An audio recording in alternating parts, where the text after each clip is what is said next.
Shanifunao Dis fanantinany toketraka nisainao tsy hitanao ny atao manodidina nandao tsapanao fa mahazo anao misaina fa mizam-po fa kivy toko mitady izay yakinando aza manariko fa eo Jesosy aza mitanondriky ana kiviko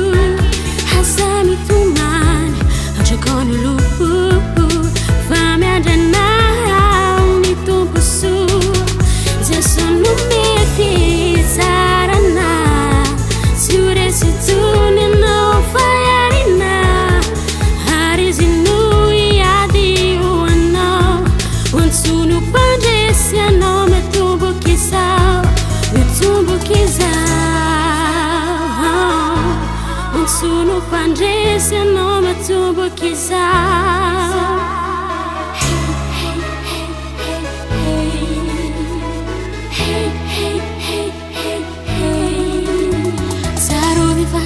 Fonani fanantenanao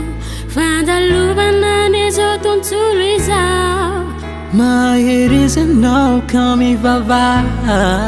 fampandresy anao lay Jehovah merikety zero mitady izay asoa zavarina reso Jesosy hadinora lasanao findro fiainam-bavao no atolotry Jesosy anao aza manariko eo Jesosy aza mitanondriky ana kiviko aza mitomany atrikony loko fa miandranao ny tomposoa Jesu no mety tsarana tsy ho resy ntsony anao fa iarina ary izy no hiady ho anao ontsono mpandresy anao mitomboky izao mitomboky izao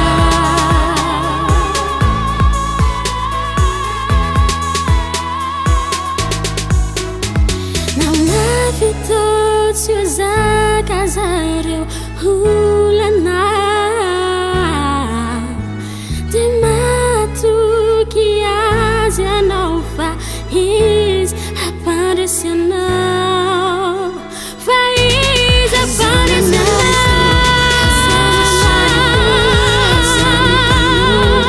ana kiviko aza mitomany atrikony loko fa miandranao ny tomposoa Jesu no mety tsarana tsy ho resy ntsony anao fa iarina ary izy no hiady ho anao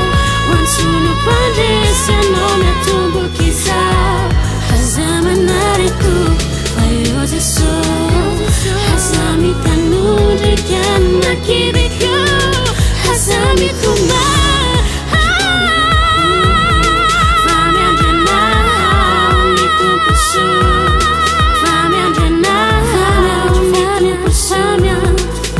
fa miandranao ny tomposoa